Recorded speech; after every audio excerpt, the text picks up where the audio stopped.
Hello guys, welcome to my YouTube channel R S T classes. तो आज हम आपके लिए लेके आए हैं एक सुंदर सी कविता वर्षा सुंदरी की प्रति। तो ये जो कविता है ये महादेवी वर्मा जी द्वारा रचित नीरजा नामक ग्रंथ से लिया गया है। तो चलिए अब हम स्टार्ट करते हैं अपनी कविता। रूपसी तेरा घन केस पास, श्यामल श्यामल कोमल कोमल लहराता सुरभित केस पास। रूपसी का मतलब होता है सुंदरी, घन का मतलब बादल, केस पास का मतलब बालों का समूह।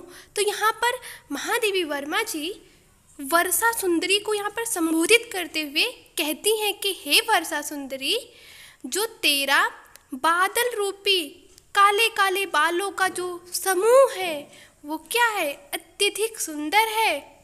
श्यामल श्यामल कोमल कोमल, श्यामल श्यामल काले काले, कोमल लहराता का मतलब लहरा रहे हैं, सुरभित सुगंधित, केस पास बालों का समूह। जो तुम्हारे कोमल काले और जो सुगंधित बाल हैं वो हवा में लहरा रहे हैं। तो आइए एक बार दोबारा देख ले रहे हैं। कवित्री वर्षा सुंदरी को यहाँ पर संबोधित करते हुए कहती हैं कि हे वर्षा सुंदरी, जो तेरा बादल रूपी काले काले जो बालों का समूह है वो अत्यधिक सुंदर है। तुम्हारे कोमल काले और जो सुगंधित बाल है वो हवा में लहरा रहे हैं।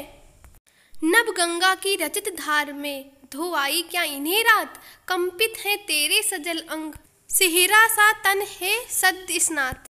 नभ गंगा मतलब आकाश गंगा की रचित धार का मतलब होता है चांदी के समान जो सफ़ेद जल की धारा होती है उसी को बोलते हैं रजत धार।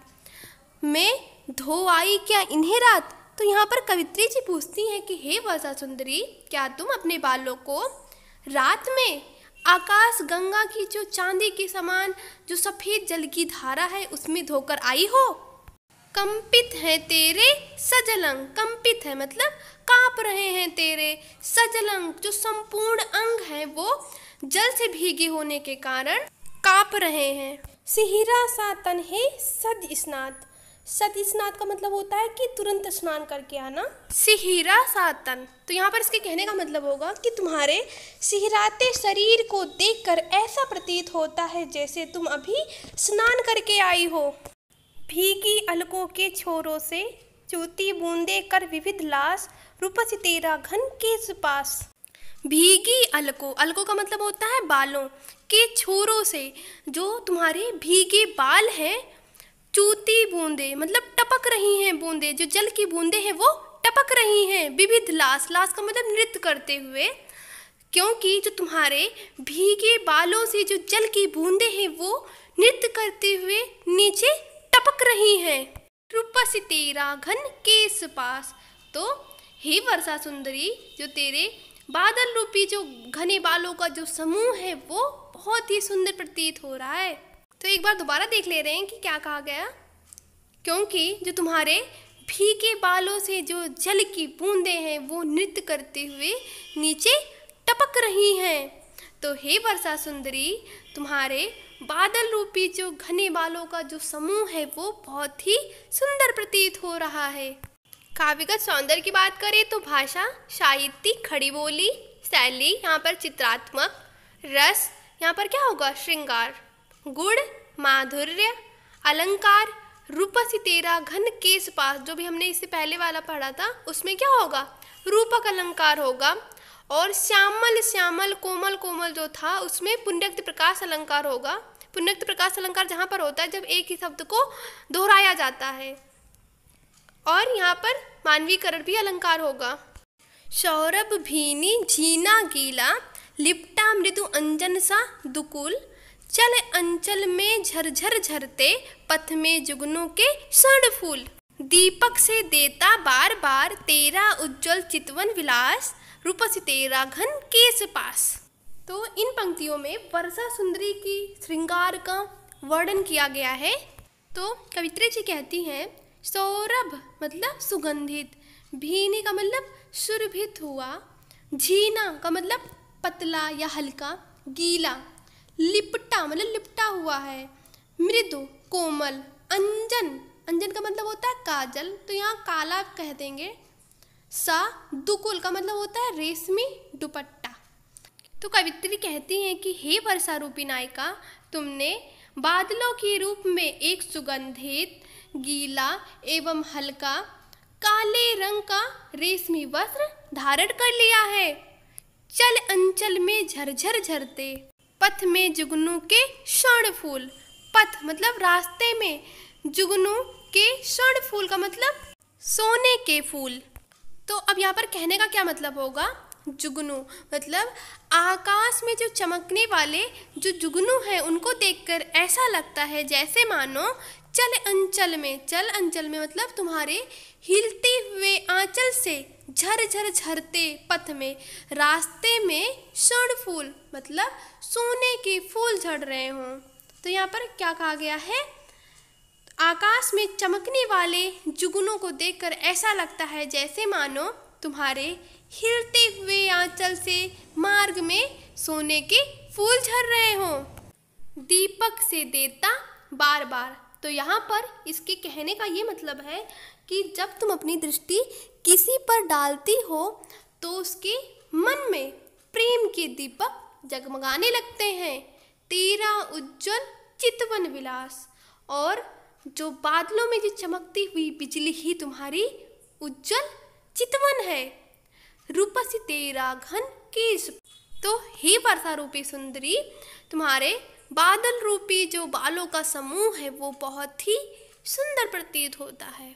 काव्यगत सौंदर्य में भाषा, साहित्यिक, खड़ी बोली, शैली, चित्रात्मक, रस, श्रृंगार, गुण, माधुर्य, अलंकार, तेरा उज्जवल चितवन विलास में यहाँ पर क्या होगा? रूपक अलंकार होगा। और मृदु अंजन सा दुकुल। तो अंजन सा, जहाँ पर सा आ जाए किसी के समान तो वहाँ पर क्या हो जाता है? उपमा अलंकार। तो यहाँ पर उपमा होगा। और मानवीकरण अलंकार। उच्छ्वसित वक्ष पर चंचल है बकपातों का अरविंद हार। तेरी निश्वासे छू भू को बन बन जाती मलयज बयार। केकी रोकी नुपुर ध्वनि सुन, जगत जगत की मूक प्यास।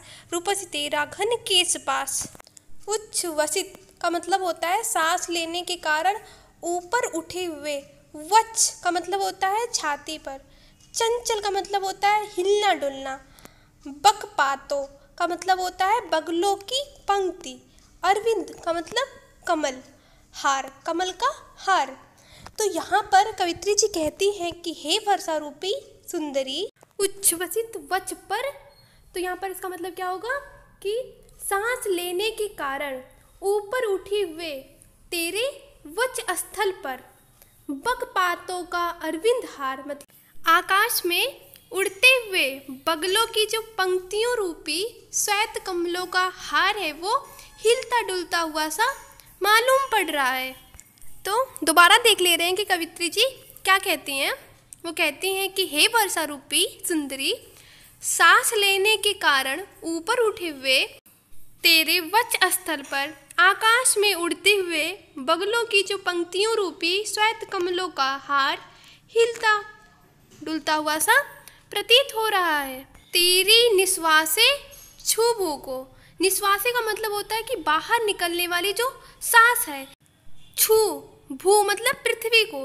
तो यहाँ पर क्या कहने का मतलब है? जब तुम्हारे मुख से सांसें पृथ्वी पर गिरती हैं, बन बन जाती मलयज बयार। बन बन जाती का मतलब क्या हो गया कि जब तुम्हारे मुख से जो सांसें पृथ्वी पर गिरती हैं तो उसके पृथ्वी के स्पर्श से उठने वाली एक प्रकार की महक, मलयज बयार। मलयज का मतलब होता है मलयगिरी की जो सुगंधित, बयार मतलब वायु। तो जो महक होती है वो किसके समान प्रतीत होती है? मलयगिरी की सुगंधित वायु के समान प्रतीत होती है। केकी रौ की नृपुर ध्वनि सुन। केकी रौ का मतलब होता है मयूर की जो ध्वनि है। नृपुर ध्वनि का मतलब नृत्य करते हुए जो ध्वनि, सुन मतलब सुनाई पड़ती है। जब तुम्हारा आगमन होता है तो चारों ओर नृत्य करते हुए मोरों की मधुर ध्वनि सुनाई पड़ती है या सुनाई देने लगती है। जगत जगत की मूक प्यास। जगत का मतलब होता है जागृत होती है, अर्थात जिसको सुनकर लोगों के मन में जो मधुर प्रेम की जो प्यास है वो जागृत होने लगती है। रूपसी तेरा घन केस पास, तो हे वर्षा रूपी सुंदरी, तेरा बादल रूपी जो काले काले बालों का जो समूह है वो अत्यधिक सुंदर है।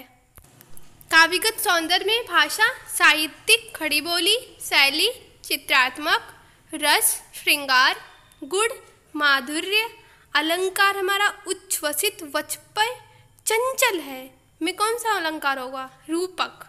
बन बन में पुनरक्त प्रकाश, जगत जगत में यमक।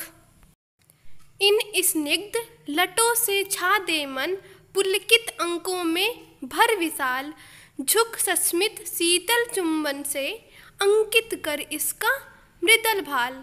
दुलरा देना बहला देना, यह तेरा शिशु जग है उदास, रूपसी तेरा घन केस पास। तो इन पंक्तियों में महादेवी वर्मा जी ने वर्षा रूपी जो सुंदरी है उसको एक माता के रूप में यहाँ पर चित्रित किया है। इन स्निग्ध लटों से छा दे तन, स्निग्ध का मतलब होता है चिकने, लटों का मतलब बालों से, छा दो का मतलब ढक दो, तन का मतलब इस पूरे संसार को या इस पृथ्वी को। तो वो क्या कहते हैं कि हे वर्षा रूपी सुंदरी, तुम अपने कोमल बालों से इस पूरे संसार को या इस पूरी पृथ्वी को ढक दो। पुलकित अंकों में भर विशाल, पुलकित का मतलब होता है रोमांचित, अंकों में मतलब गोद में, भर विशाल और विशाल गोद में मतलब अपनी रोमांचित एवं विशाल गोद में रखकर, झुक सस्मित शीतल चुंबन से, सस्मित का मतलब मुस्कुराते हुए, शीतल चुंबन से अंकित कर इसका मृदल भाल। मृदल का मतलब सुंदर, भाल का मतलब माथा, जो इसका माथा है उसको क्या कर लो, अपनी हंसी युक्त जो शीतल चुंबन से चूम लो। तो यहाँ पर क्या कहा गया है कि अपने रोमांचित एवं विशाल गोद में रखकर उसका जो सुंदर मस्तक है वो अपने हंसी युक्त शीतल चुंबन से चूम लो। दुलरा देना बहला देना, यह तेरा शिशु जग है उदास। शिशु जग का मतलब क्या होता है कि संसार रूपी बालक। तो वो ये कहती हैं कि हे सुंदरी, ये जो संसार रूपी जो ये बालक है ये बहुत ही उदास है, इसलिए तुम इसे मधुर चुंबन से और दुलार से क्या कर दो, इसका मन बहला दो। रूपसी तेरा घन केस पास, तो कहती हैं कि हे वर्षा रूपी सुंदरी, ये जो तुम्हारे बादल रूपी बालों का जो समूह है वो बहुत ही सुंदर प्रतीत हो रहा है। काव्यगत सौंदर्य में भाषा, साहित्यिक, खड़ी बोली, शैली, चित्रात्मक और भावात्मक, रस, श्रृंगार एवं यहाँ पर वात्सल्य, गुण, माधुर्य, अलंकार यहाँ रूपक और मानवीकरण।